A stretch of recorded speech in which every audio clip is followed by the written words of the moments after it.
Video में हम ये देखना चाहेंगे कि आपका रेक्टेंगुलर ग्लास स्लैब में से जब आपकी लाइट एंटर करती है तो एंटर करने के बाद वो अपना कितना टाइम्स डायरेक्शन चेंज करेगी, मतलब वो कब रेयर से डेंसर जाएगी तो क्या होगा, डेंसर से रेयर जाएगी तो क्या होगा। सबसे पहले जान लेते हैं कि भाई हमारी ऊपर क्या है, एयर है। एयर क्या है हमारी, रेयर है डेंसर है, रेयर। और ये क्या है, रेक्टेंगुलर। ये रेक्टेंगुलर ना लिख के इसको क्या लिख दे हम सीधा, ग्लास स्लैब। क्या है हमारा, ग्लास स्लैब। दिख रहे हैं, इस ग्लास स्लैब के अंदर हम क्या देख रहे हैं कि भाई ये क्या ग्लास स्लैब हमारा डेंसर है, रेयर है, ऐसे ये हमारा डेंसर है। क्या है, डेंसर। मतलब लाइट एंटर करेगी रेयर से डेंसर में, तो देखते हैं क्या होता है क्या नहीं होता। लाइट है एंटर कर रही है, देखो एयर रेयर है, रेक्टेंगुलर ग्लास स्लैब क्या हमारा डेंसर है। क्या है, डेंसर। इस जो रे आती है उसको क्या बोलते हैं हम, क्या बोलते हैं, इंसिडेंट रे। ध्यान से सुनना सर, ये इंसिडेंट रे है। और जहाँ पर ये जो मीडियम है, मतलब जहाँ पर ये अपना मीडियम चेंज कर रही है, यहाँ पर हम क्या ड्रॉ कर लेते हैं, नॉर्मल। क्या ड्रॉ कर लेते हैं, मतलब नॉर्मल का एक परपेंडिकुलर है। क्या, एक परपेंडिकुलर मतलब स्ट्रेट लाइन है।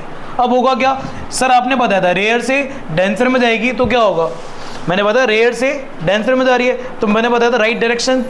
शॉर्ट ट्रिक बताई थी कि राइट डायरेक्शन में चलना चाहिए हमें हमेशा, मतलब लाइफ के अंदर राइट ही रहना चाहिए, रॉन्ग में नहीं जाना चाहिए। तो राइट मतलब T4 क्या होगा, टुवर्ड्स। तो मतलब रेयर से डेंसर आएगी तो टुवर्ड्स नॉर्मल हमारी लाइट बेंड कर जाएगी, मतलब इसके तरफ आ जाएगी। भाई इसको एक्चुअल में कैसे जाना चाहिए था, इसको एक्चुअल में ऐसे जाना चाहिए था।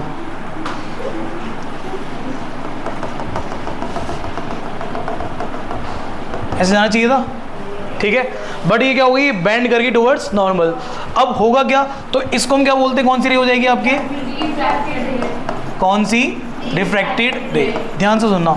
अब रिफ्रैक्टेड रे क्या है, अब तो डेंसर मीडियम में मूव कर रही है। जब ये डेंसर मीडियम में मूव कर रही है, डेंसर दोबारा कहाँ जाएगी, अब रेयर में जाएगी। तो भैया पहले यहाँ पे क्या बना लेते हैं हम, नॉर्मल। तो कैसे चली जाएगी हमारी ये समझ है। अब ये नॉर्मल चली जाएगी। और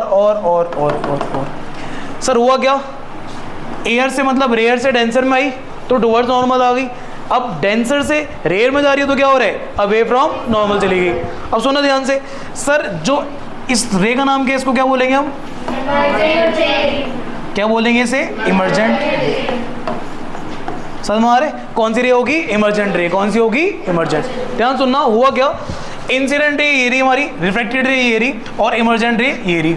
अब सुनना ध्यान से, इंसिडेंट रे और नॉर्मल रे, इसके बीच में जो एंगल बन रहा हो कौन सा एंगल होगा, एंगल ऑफ इंसिडेंस। क्या होगा, एंगल ऑफ इंसिडेंस।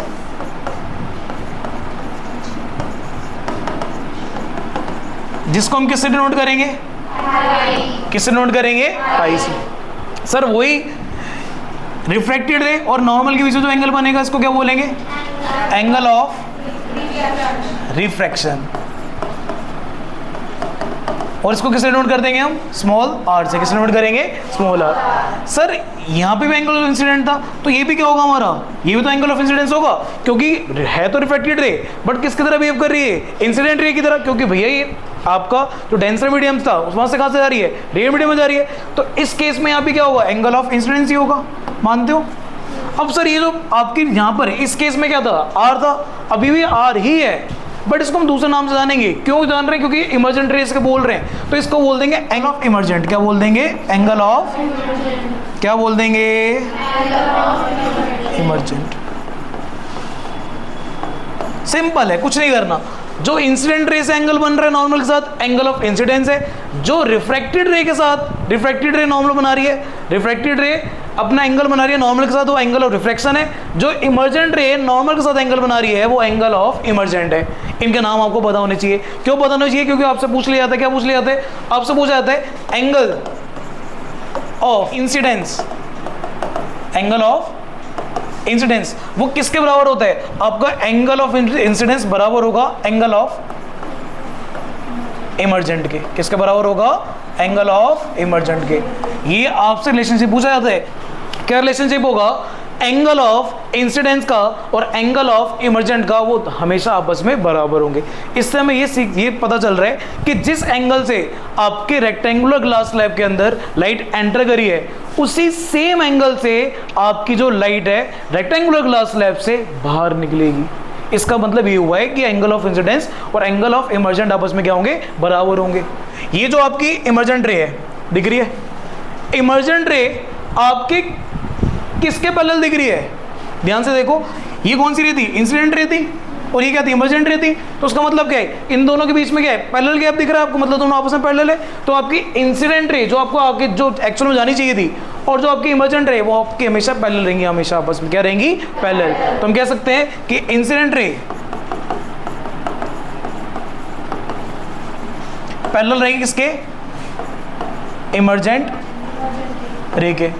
सर ये तो बात आपके समझ में आती है। आपने पहली चीज़ बताई जो पेपर में पूछता है, दूसरी चीज़ बताई जो पेपर में पूछी जाती है कि सर एंगल ऑफ इंसिडेंस और एंगल ऑफ इमर्जेंट बराबर है। सर इंसिडेंट रे और इमर्जेंट रे भी आपस में बराबर है। सर ये दोनों चीज़ मतलब बराबर नहीं, पैरेलल है आपस के अंदर, दोनों आपस में पैरेलल है। सर और क्या पूछ सकता है इसके अंदर, आपसे ये पूछ लेगा कि जो इंसिडेंट रे है जो आनी चाहिए थी अपने सेम पाथ से, चेंज नहीं करना चाहिए था उसको, वो तो मीडियम चेंज हो गया तो चेंज कर गई हो। तो इंसिडेंट रे अपने पाथ से कितना डिस्प्लेस हुई है, डिस्प्लेस मतलब अपने पाथ से कितना भटकी है।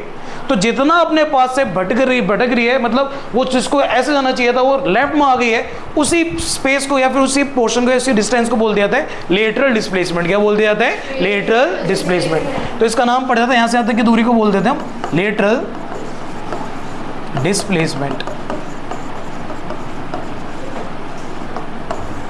ये 3 क्वेश्चंस अक्सर आपसे पूछे जाते हैं इसके अंदर, बाकी और भी क्वेश्चन पूछ लिए जाते हैं। ये तो हमें पता चल गया एंगल ऑफ इंसिडेंस और एंगल ऑफ इमर्जेंट का क्या रिलेशनशिप है। सर एंगल ऑफ इंसिडेंस और एंगल ऑफ रिफ्रैक्शन का क्या रिलेशनशिप है, ये तो पूछा जाएगा कि जो एंगल ऑफ इंसिडेंस है और एंगल ऑफ रिफ्रैक्शन है उसका क्या रिलेशनशिप होगा। तो इसके लिए भैया एक साइंटिस्ट आए थे जिन्होंने बहुत प्यारा बताया था। क्या बताया था, उन्होंने बताया था जो भी एंगल ऑफ इंसिडेंस होगा, जो भी एंगल ऑफ इंसिडेंस होगा और जो भी एंगल ऑफ रिफ्रैक्शन होगा, उन दोनों रिलेशनशिप क्या होगा, उनका जो आप रेशियो निकालोगे, उनका क्या निकालोगे, और किसके साथ रेशियो निकालोगे, उनका किसके साथ निकालोगे, साइन के साथ। जो भी उनका आप रेशियो निकालोगे साइन के साथ वो हमेशा कांस्टेंट रहेगा। क्या रहेगा, कांस्टेंट। मतलब आप जो भी इंसिडेंट है, मतलब एंगल ऑफ इंसिडेंट का साइन आई अपॉन में एंगल ऑफ रिफ्रैक्शन का साइन आर, वो किसके बराबर होगा, कांस्टेंट। किसके बराबर होगा, कांस्टेंट के। और उसमें फिक्स चीज क्या होनी चाहिए, आपकी जो मीडियम है वो क्या होनी चाहिए, मीडियम के मतलब मीडियम के आपके सेम होने चाहिए।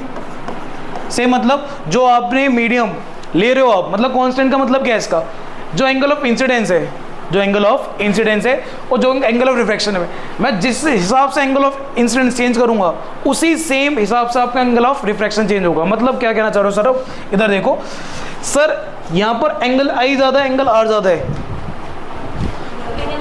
इसमें एंगल आई ज्यादा है, इस केस में एंगल आई ज्यादा, एंगल आर ज्यादा है, मतलब एंगल ऑफ इमर्जेंट ज्यादा है।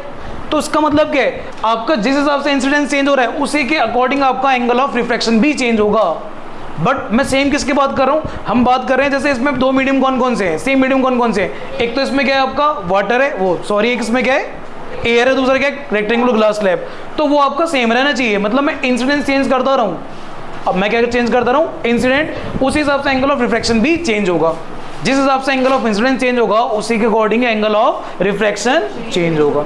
समझ में आ रहा है, वो हमेशा कांस्टेंट ही रहेगा। तभी बताया उसने कि ratio of sine of incident to sine of refraction is equal to constant. ये किसने बताया था, स्नेल्स ने बताया था। तभी इसको किस नाम से जाना जाता है, स्नेल्स लॉ के नाम से। किसके नाम से, स्केल। मीडियम सेम होना चाहिए, मतलब सेम क्या, हमने कौन कौन से मीडियम लिए थे, कौन से मीडियम थे, एक तो क्या था एयर था, दूसरा क्या था ग्लास स्लैब, ठीक है। ये रेक्टेंगुलर ग्लास स्लैब है, दिख रहा होगा, ये जो रेक्टेंगुलर ग्लास स्लैब है इसी को हमने यहाँ पर बनाने की कोशिश करी थी। और ये सेम जैसे लाइट इसमें ट्रेवल कर रही है वैसे सेम इसमें लाइट ट्रेवल करेगी या नहीं करेगी वो देखते हैं, बाकी जब वीडियो में देखेंगे तब पता चलेगा। ये रेक्टेंगुलर ग्लास स्लैब है, ठीक है। ये हमारी लेजर लाइट है। ये किसका काम करेगा भैया, इसमें ये डेंसर है, और जो ये आपकी लेजर लाइट जाएगी वो किससे जाएगी, एयर से जाएगी। मतलब डेंसर मीडियम में आपकी लाइट ट्रेवल करेगी एयर से। कहाँ से ट्रेवल करेगी, एयर से। ध्यान सुनना बहुत ज़्यादा ध्यान से कि जब लाइट एयर से जा रही है और डेंसर मीडियम में जाती है तो क्या अपना पाथ चेंज करती है? नहीं करती। जो हमने पढ़ा है बेकार पढ़ा है, क्या पढ़ा है देखते हैं, भी पता चल जाएगा कि सर आप झूठ बोलते हो सच बोलते हो। देखो रेक्टेंगुलर ग्लास स्लैब है, दिख रहे सबको? दिख रहे या नहीं दिख रहे? दिख रहा सबको? बाहर से आ रही कौन सी रे है? इंसिडेंस रे या इंसिडेंट रे? कौन सी है? और जिसके अंदर चली गई वो कौन सी? रिफ्रैक्टेड। और बाहर निकल रही कौन सी? अब मेरे जहां से मैं खड़ा हूं ना, यहां से आप देखेंगे तो ऐसा लग रहा है ये जा रही है इसके बिल्कुल राइट साइड में, और जो इमर्जेंट रे वो लेफ्ट साइड में जा रही है। आप देख भी सकते हो, दिख रहे? मतलब जो मैंने आपको बताया था कि जो इंसिडेंट रे है वो पैरेलल हो जाती है किसके पैरेलल रहती है? वो इमर्जेंट रे के। वो पैरेलल है कि नहीं है? वो साफ पैरेलल दिख रही है। और दूसरा जैसे ही वो जो आपकी एयर दिख रहा है, एयर से डेंसर मीडियम था, एयर डेंसर था, रेयर था? रेयर से कहां जा रही है? डेंसर में गई तो टुवर्ड्स नॉर्मल बेंड कर रही है, और टुवर्ड्स नॉर्मल बेंड होने के बाद क्या हो रहा है? वो अवे फ्रॉम, जैसे ही रेक्टेंगुलर ग्लास स्लैब से बाहर निकली तो क्या हुआ? डेंसर से रेयर में गई। डेंसर से कहां जा रही है? रेयर में। तो जैसे डेंसर से रेयर है तो अवे फ्रॉम नॉर्मल जा रही है। हम यहाँ पर नॉर्मल ड्रॉ करते हैं, ये जो पॉइंट दिख रहा है ना, जहाँ पॉइंट है यहाँ पे नॉर्मल ड्रॉ करते हैं तो इसकी तरफ आ रही है, और यहाँ पे नॉर्मल ड्रॉ कर रहे हैं तो इससे दूर जाती हुई दिख रही है राइट साइड में। जैसे मैं यहाँ से खड़े होकर बताऊँ, यहाँ नॉर्मल ड्रॉ करते हैं हम, नॉर्मल ड्रॉ करा, यहाँ पे नॉर्मल ड्रॉ करें तो क्या हो रहा है? यहाँ नॉर्मल ड्रॉ करें टुवर्ड्स नॉर्मल आ रही है, और यहाँ पे नॉर्मल ड्रॉ कर रहे हैं तो क्या अवे फ्रॉम नॉर्मल आ रही है। और ये जो मैं परपेंडिकुलर ड्रॉ करूँगा, ये रे आ रही है, दिख रही है, आती हुई दिख रही है। ये देखो इसके, ये तो दिख रहा है, ऐसा लग रहा है ये इंसिडेंट जो रे जो आ रही है और जो इमर्जेंट रे है इसके पहले तो दिख रही है बिल्कुल। मतलब जिस एंगल से ये रे आ रही है उस एंगल से वो रे वापस आ रही है, एंगल तो सेम है। ये हमने देखा है कि जो इंसिडेंट रे जिस एंगल से आएगी उसी एंगल से इमर्जेंट रे बाहर चली जाएगी, वो देखने को मिल रहा है रेक्टेंगुलर स्लैब के अंदर। और ये भी प्रूव हो रहा है कि रेयर से डेंसर में आ रही है टुवर्ड्स नॉर्मल, फिर डेंसर से रेयर में जा रही है अवे फ्रॉम नॉर्मल, वो भी चीज प्रूव होकर दिख रही है। और दूसरा क्या दिख रहा है? जिस एंगल से आ रही है उस एंगल से वापस जा रही है। मतलब angle of incidence is equal to angle of emergent. Simple सी कहानी। और क्या देखा? जो इंसिडेंट रे जो आ रही है, यहाँ से दिख रही है इंसिडेंट रे आती हुई, जो इंसिडेंट रे यहाँ पर आ रही है वो इंसिडेंट रे जो जिसमें एंटर करी, जैसे इसने इसमें एंटर करा, एंटर करने के बाद जिस एंगल से दिख रही है वो आती हुई उसी एंगल से इमर्जेंट रे वापस जा रही है, हमने सीखा था। बस यहाँ पे दो एंगल और बन रहे हैं। एक एंगल बन रहा है आई, जो एंगल ऑफ इंसिडेंस बन रहा है। दूसरा जो रेक्टेंगुलर स्लैब के अंदर बन रहा है एंगल, जो एंगल ऑफ रिफ्लेक्शन है, एंगल ऑफ रिफ्रैक्शन है। वो एंगल ऑफ रिफ्रैक्शन और इंसिडेंट के बीच में रिलेशनशिप था, वो स्नेल्स लॉ के में हमने पढ़ा था। स्नेल्स आपने बताया था, क्या बताया था? कि sine of incident upon sine of refraction बराबर होगा कांस्टेंट के। ये हमने इसके अंदर पढ़ना होता है। समझ में आई कहानी? इसमें आप बिल्कुल स्ट्रेट भेजो, इसको स्ट्रेट भेजना, स्ट्रेट भेजो, स्ट्रेट जा रही है। पता है क्यों? क्योंकि ये आप 90 डिग्री से भेज रहे हो, 90 डिग्री में कुछ चेंज नहीं आएगा, ठीक है? मतलब आपका जो एंगल होना चाहिए ना, रिफ्लेक्शन कब दिखेगा? स्नेल साहब ने बताया था, आपका जो एंगल है तभी दिखेगा जब वो 0 से बड़ा होगा और 90 से छोटा होगा। 90 पे स्ट्रेट जाएगी, कुछ भी रिफ्लेक्शन नहीं होगी, दिखेगी नहीं इसके अंदर।